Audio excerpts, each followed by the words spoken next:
8 metrga 55 metr bo'lgan qo'yxona qurish necha pulga tushadi? Assalomu alaykum YouTube kuzatuvchilari, kanalimiz a'zolari va kanalimiz mehmonlari. Bugungi videomiz bir do'stimizni uy fermalarida bo'lib o'tadi. Ya'ni qo'yxona qurish necha pulga tushadi? Bugungi videomizda shu haqida ma'lumotlarni siz aziz aka-ukalarimiz, ya'ni obunachilarimiz uchun taqdim etib qolamiz. Ya'ni bugungi videoda biz bularda asosan qanday xomashyolardan, ya'ni materiallardan qancha ketganligini aytib o'tamiz. Siz o'zingizning hududingizda shu materialning narxi qanchaligidan kelib chiqqan holda necha pul tushganligini hisoblab olishingiz mumkin. Ya'ni biz qurgandagi sarflangan narx bilan hozirgi narx to'g'ri kelmasligi mumkin. Shu sababli biz temir qancha ketdi, xo'p, strapil qancha ketdi, reka qancha ketdi, tunika qancha ketdi, shurup va hokazo shularni hammasini miqdorini aytamiz va bu joyga nechta qo'y sig'dira olish mumkin, shuni ham video davomida siz azizlarga aytib o'tamiz. Bo'lmasa ham sizlarni ko'p kutilmagan holda biz navbat bo'yicha videoni boshladik. Qo'yxonamizda asoschisi, ya'ni shu qo'yxonamizni qurgan do'stimiz Azizjonning mana fermalari. Hozir bular bilan chiroyli bir suhbatlarda olib boramiz. Ya'ni qancha sarflashganligi va obunachilarimiz qancha mablag' bilan o'zlariga mana shu kabi chiroyli bo'lgan katta fermalarda o'zlarining uylariga, ya'ni cheklariga qurishlari mumkin, shularni aytib o'tishadi. Assalomu alaykum do'stimiz. Ya'ni videochilar uchun mana bir chiroyli so'rashib boshlaymiz. Ya'ni tanishtirib o'tdik. Endi bularni bir chiroyli qilib obzorni aytib berasiz. Qimmatidan boshlaymizmi yo arzonidanmi endi buni? Boshidan boshlaymiz. Ya'ni asosan bularga qaysi materiallardan ketgan va nimalar ketgan, shuni chiroyli qilib tanishtirib o'tsangiz, birgalikda hisoblab obunachilarga aytib o'tardik. Dasbek buni yaxshi niyatda uzunligini 55 metr qilib, enini 8 metr qilib. Endi bunga ishlatgan materiallarimiz temir profil. 89 turbadan ishlatganmiz baquvvatroq bo'lishi uchun. Keyin mana oxirlari ham konteyner materialdan yasalgan. Baquvvat. Yemlari to'kilib ketmaydi. Mana unda yegan sari. Keyin so'yilishlarini ikkita qo'raga bir dona qilib mo'ljallaganmiz. Ya'ni bu tomonidan ham bu tomondan ham bemalol qo'ylar ichishi mumkin. Bundan maqsad har bitta qo'raxonaga qo'yga ziyon yetkazadigan temirni kamaytirish maqsadida. Juda to'g'ri o'ylangan. Ikkita qo'yxonaga bitta qilib so'yilishlarni qo'yganmiz. Yana nimasi bilan yana go'ngini birinchi marta fermaga kelganimizda hozir go'ngi to'sib qo'yibdi. Ya'ni chorvachilik bilan shug'ullanadiganlar bilishadi. Tagi imkon darajasida quruq, issiqroq bo'lishi uchun ham qishda tagiga ya'ni nima to'shalgan bularda? Tagiga pishgan g'isht terib chiqishgan. Mana hozir qo'rani ochib ko'rsatamiz sizlarga. Ya'ni mehr bilan o'zlari uchun qurishgan. Ya'ni qishda ham bemalol chorvalarda, ya'ni qo'ylarda oyoqlari revmatizm bo'lmasligi uchun chiroyli bir sharoitlarni yaratib berishgan. Endi bularda asosiy qimmatidan boshlaydigan bo'lsak, mana shu bo'lishi kerak. Temirlar tunikalar. Ya'ni uzunasini 55 metr dedingiz, eniga 8 metr. Demak, bu yerga 58 da 5 ga ko'paytirgansa 440 metr kvadrat tunika ketgan. Endi hozirgi narx bo'yicha kimning hududida nech puldan sotilayotgan bo'lsa 1 metr kvadrat tunikamiz, shuni 440 ga ko'paytirishadigan bo'lsa, umumiy tunikamizni narxi kelib chiqadi. Oxirida biz umumiy bizga qo'yxonamizga qancha ketganligini aytib o'taramiz. Hozir siz ham bitta telefonda olib kalkulyatorda hisoblab ketishingiz mumkin. Keyingisi mana bu turbamiz bo'lsa kerak, ya'ni qimmatda. Ya'ni stoykalar, mana tepaga stoyka optim ketgan. Ya'ni 55 metr. Stoyka yo'q, nimalari bilan ketgan? Xarisi bilan. Mana bitta, ikkita, 3 ta xari tortilgan stoykalar.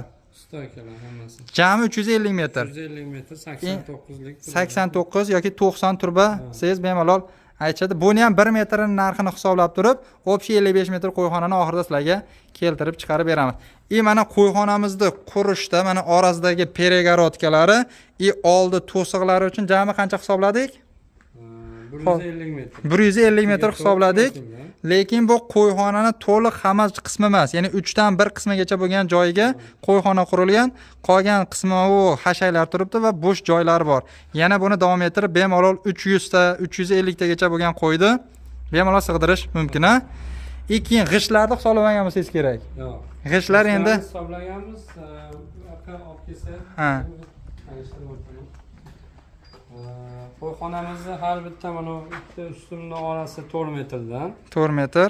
uzunasiga 5 metrdan bo'lgan. 4 ga 5 bo'lsa, demak 20 metr kvadrat. 20 metr kvadratga Ha. pishgan g'ishtimiz har bittasiga 550 donadan g'isht ketgan. Demak 550 dona g'ishtni narxini demak keltirib chiqaradigan bo'lsangiz, bitta joyga qancha g'isht ketganligi ma'lum bo'ladi.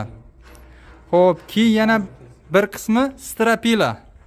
Strapilaga ham to'xtaladigan bo'lsak, uzunasi 55 metr bo'ladigan bo'lsa, bu chekkaga bitta ortiqcha, narigi chekkaga bitta ortiqcha qo'yiladigan bo'lsa, jami 57 dona strapila ketgan, eniga 8 metrlikda. Demak, 57 ta strapilani 8 metrligidan hisoblaydigan bo'lsangiz, buni ham narxi kelib chiqadi. Keyin nimalari? Rekalar. Rekalar nechaga qo'yilgan? Rekalari har 50 santimetrga qo'yilgan. 50 santimetrga bitta qo'yilgan bo'lsa, demak 8 metrga 17 ta 17 ta qo'yilgan hisoblanadi. 17 kara 55 ta hisoblaydigan bo'lsangiz, jami bu yerga ketadigan rekalarning ham soni kelib chiqadi. Mana hammaga qiziq bo'ladigan joyi, ko'pchilik chorvachilikda boqadi, lekin e'tiborsiz qoldirmaslik uchun mana hudud 24 soat kamera nazorati ostida. Bunga ham e'tibor berasiz. To'rtta tomondan, ikki ko'cha tomonlardan hamma joyga kameralar qo'yilgan. Do'stimiz ishdan tashqari paytda ham bemalol telefonlari orqali chorvalarni yoki masalan bu joyda nima holat ro'y beryapti, bemalol kuzatib turishlari uchun. Qo'yxonamizda, ya'ni tagiga pishgan g'isht terildi va uni sabablarini nima uchun terilganligini aytib o'tdik. Hozir shuni endi sizlarga ko'rsatib o'tamiz. Mana do'stimiz hozir shu go'nglarni tagini ochib ko'rsatib berishadigan bo'lsa, oyoq quruqlar mana tomon supurib g'ishtlarni shaxmat qilib terib chiqishgan. Qoplab qo'yish mumkin buni. Ha. Toza go'ngni. Toza, quruq. Qurgi bilan mana bunday supurib olasiz. Mana ko'radigan bo'lsalaringiz, g'ishtlar terilgan. Bu o'sha qo'ylarda oyog'i qishda shamollamasligi uchun. Ko'pchilik novvos boqadiganlar ham xuddi shuna usulda novvoslarni boqishadi, ya'ni oyoqlari har xil bir kasalliklar kelib chiqmaydi. Ya'ni qo'ylarni ham shuna boqishingizni tavsiya etgan bo'lardik. Biz g'ishtni yangi tergan paytimizda kuzatishimiz davomida ko'rdikki, mana hozir qo'chqormi, sog'liqmi o'sha siygan paytida mana yangi g'ishtlar siydigini o'ziga shimib olayotganini ko'rdik. Ha. Shuni hisobiga bu go'nglari quruq turar ekan. Qishda ham shuni hisobiga bo'lishi mumkin. G'isht o'zi namlikni tortib olganligi uchun tagi quruq turadi deb yaxshi bir tavsiyalarni aytishyapti. Mana bu yerda endi bu включаторga e'tibor beradigan bo'lsak, ya'ni ikkitalik, bittasi mana svetga bo'ladigan bo'lsa, bittasini montaji mana bu yerga havo harorati qizib ketadigan paytda ventilyator qo'yishni hisobiga qo'yib ketilgan. Ya'ni montaj ishlari shu darajada mukammal olib borilganki, qo'yxonani har bir qismiga ventilyator uchun alohida montaj ishlarini ham kabellari tashab ketilgan. Va mana yuqorida haligi hozir nomi esimizdan chiqib qoldi, ya'ni suvni purka beradigan mikroklimat degan narsaga ham qo'yilgan. Ya'ni havo harorati qizib ketadigan bo'lsa, qo'ylarda semirish holatlari kam bo'ladi. Shu sababli imkon darajasida sharoitlarni yaxshi qilish uchun mana shu yerga mikroklimatni ham hisobi olingan. Ya'ni har bitta mana stoykani ko'radigan bo'lsangiz, через один mana включаторlar qo'yilgan, ya'ni ventilyator qo'yish uchun. Endi videoyimizni yakunida, ya'ni boshida aytdikki, qo'yxona qurish uchun qancha rasxod qilinadi deb aytib o'tdik. Endi sizlarga sanab bergan narsalarimiz asosan shulardan iborat edi va qo'shimcha qismlari suv idishlari va oxirlarini alohida o'yizda razmeringiz bo'yicha mahalliy hududlardan sotib olishingiz mumkin. Endi bizda umumiy hisobimiz shu 8 metrga 55 metr bo'lgan qo'yxonamiz o'rta hisobda qancha ketdi? O'rta hisobda 10 ming dollarga yaqin. 10 ming dollar demak, ya'ni 110 million atrofida pul ketdi. 110 million, ya'ni 10 ming dollar atrofida, ya'ni 110 milliondan ham ozgina oshiqroq pul ketgan va mana shunaqa chiroyli holatdagi qo'yxona barpo bo'ldi. Kimga agar shunaqa qo'yxonalar qurishlik nasib etadigan bo'lsa, yaxshi niyat qilib kommentariyaga menga ham nasib qilsin deb yozib ketinglar. Xudo xolisa Xudoni o'zi yetkazadi. Sizlarga taqdim etadigan videorolikimiz, ma'lumotlarimiz shulardan iborat edi. Videomiz yoqqan bo'lsa, kamtarona mehnatimizni qadrlagan holda kanalimizga obuna bo'lib qo'yishingizni so'rab qolgan bo'lardik. Do'stim, sizga ham kattadan katta rahmat. Sog' bo'ling, salomat bo'ling. Videoyimizda ikkinchi qismida ko'pchilikka qiziq bo'ladigan joyi bu chorvalar sotuvda mavjudmi degan savollar bo'ladi. Albatta bu chorvalar sotuvga qo'yiladi. Hozir bularning ma'lumotlarini ham Azizjon do'stimizdan olib boramiz. Ya'ni mana birinchi qo'radan sekin boshlaydigan bo'lsak, do'stim, qo'ylarni mana bemalol bizga ko'rsatib, sonini, yosh oyligi va narx-navosini bemalol aytishingiz mumkin. Qiziqadiganlarga raqamingizni chiqarib qo'yamiz, bemalol aloqaga chiqishaveradi. Bular qanaqa? Mirzansbek, bu qo'ramizda, birinchi qo'ramizda 35 dona sovlig'imiz bor. Hop. Yosh oyligi 5-6 oylik. Xudo xolasa Yosh. Yosh ko'chat qo'zilar. Xudo xolasa kuzga borib qo'chqor qo'shib qo'ysa bo'ladiganlar. Ha. Ularimiz hammasi sotuvda mavjud. Xudo xolasa yangi partiyalarimiz ham keladi. Narxlari bitta joyga olganga 3 million so'mdan. 35 tani hammasini bitta joyga olishsa, bir joyga olganga 3 million so'mdan. hop. Kelib o'zlari tanlab, o'zlariga yoqqanini olaman degan odamga 100 ming plus minusi bor. Demak, yaxshirog'ini tanlab oladigan bo'lsangiz 100 ming qo'shiladi. Sal mundayroq ketadigan 100 ming o'tib beriladi. Lekin hammasi bir-biridan chiroyli, mana ko'rishingiz mumkin. Yeb ichishlari yaxshi holatdagi, mana quruq hashayni ham yaxshi iste'mol qilyapti. Ya'ni yeyapti. Mana ichida 1, 2, 3, 4, 5, 6 ta sariqlari bor. Qolganlari hammasi qo'chqor. 6 ta sarig'imiz Mirzansbek arashamiz hozir. Arashan. Tumshoqlarni ko'rsangiz oppoq bo'ladi. Ha. Dog'lari hammasi seniki butun. Butun holatda. Bog'ida kesilgan joyi yo'q ularda. Ha. Qoralarimiz hisori. Qoralarimiz hammasi hisori. Bunaqa bitta ikkita orasida kashtani bor. Kashtan. Bu badanlarni ko'rsangiz yaltirab qolgan. Ha. Qochishga tayyor bo'lib qolgan qo'ylar bor. Xudo xolsa. Endi ikkinchi qo'ramizga o'tadigan bo'lsak, Qo'ramiz. Bular hammasi qo'chqor. Ikkita uni bog' orasida kichkina sog'liqlari. ha. Bitta katta sog'lig'imiz ham bor. 2 dona. 2 dona. Bu sog'lig'imiz bilan uni chekidagi kastan sog'lig'imiz. Ha. Bular hozir qochirishga tayyor. Qo'chqorga qo'shsa bo'ladi. Ularning narxi 3,5 million so'm. Sog'liqlarda. Ha. Bir joyga. 2 dona mana bir joyga qilinsa, ya'ni yirikroq sog'liqlar 3,5 million so'mdan baho aytishyapti. Qolgan qo'chqorlarimizchi? Bu qo'chqorlarimiz oxirgi qo'rada sheriklari bor. Общий soni 19 ta. Ha. Hammasini bir joyga olganga 4 million so'mdan beramiz. Yeb ichishlariga, sog'lig'iga bexijolat mana javob, ya'ni videoda ham mana ko'rishingiz mumkin. Zo'r yeyapti, hech qanday bir deb yutalib qo'ygan joyi yo'q. Ya'ni tana joni sog'lom holatdagi.